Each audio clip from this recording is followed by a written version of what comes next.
সীমান্ত সুরক্ষা ও মাদক বিরোধী অভিযানে বিপুল পরিমাণ মাদকদ্রব্য এবং একজন আসামিসহ বিভিন্ন চোরাচালানি মালামাল জব্দ করেছে ব্রাহ্মণবাড়িয়ার সরাইল ব্যাটালিয়ন ২৫ বিজিবি। সীমান্ত দিয়ে অবৈধ অনুপ্রবেশ এবং চোরাচালান রোধে গোয়েন্দা নজরদারি বৃদ্ধির অংশ হিসেবে হবিগঞ্জ ও ব্রাহ্মণবাড়িয়ার বিভিন্ন স্থানে এই অভিযান পরিচালিত হয়। জব্দকৃত মালামালের আনুমানিক মূল্য ৩৫,২৮,৬৪০ টাকা বলে নিশ্চিত করেছে বিজিবি কর্তৃপক্ষ। বিস্তারিত থাকছে শাগে মৃধার প্রতিবেদনে। সীমান্তের নিরাপত্তা ও আস্থার প্রতীক হিসেবে সরাইল ব্যাটালিয়ন ২৫ বিজিবি তাদের আভিযানিক কার্যক্রম জোরদার করেছে। ৪ জানুয়ারি ২০২৬ তারিখে গোপন সংবাদের ভিত্তিতে হবিগঞ্জ জেলার মাধবপুর উপজেলার রাজেন্দ্রপুর এলাকায় মাদক বিরোধী অভিযান চালায় পরস্পর বিওপির টহল দল। অভিযানে প্রায় ২.২ লাখ টাকা মূল্যের ৫০ কেজি ভারতীয় গাঁজা উদ্ধার করা হয়, যা পরবর্তীতে ধ্বংসের জন্য ব্যাটালিয়ন সদরে রাখা হয়েছে।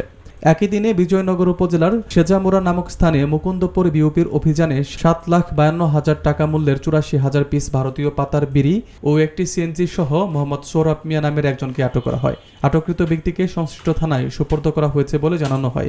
এছাড়া ব্রাহ্মণবাড়িয়া ট্রানজিট ক্যাম্পের একটি বিশেষ টহল দল ভূতন্তি এলাকায় অভিযান চালিয়ে বিপুল পরিমাণ ভারতীয় চশমা, চকলেট, ক্রিম এবং জিরা জব্দ করে, যার বাজার মূল্য প্রায় ২৬ লাখ টাকা।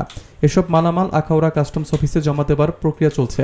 বিজিবি জানায়, ঊর্ধ্বতন সদর দপ্তরের নির্দেশনা অনুযায়ী সীমান্ত এলাকায় তাদের এই কঠোর নজরদারি ও প্রতিরোধমূলক ব্যবস্থা নিয়মিত অব্যাহত থাকবে।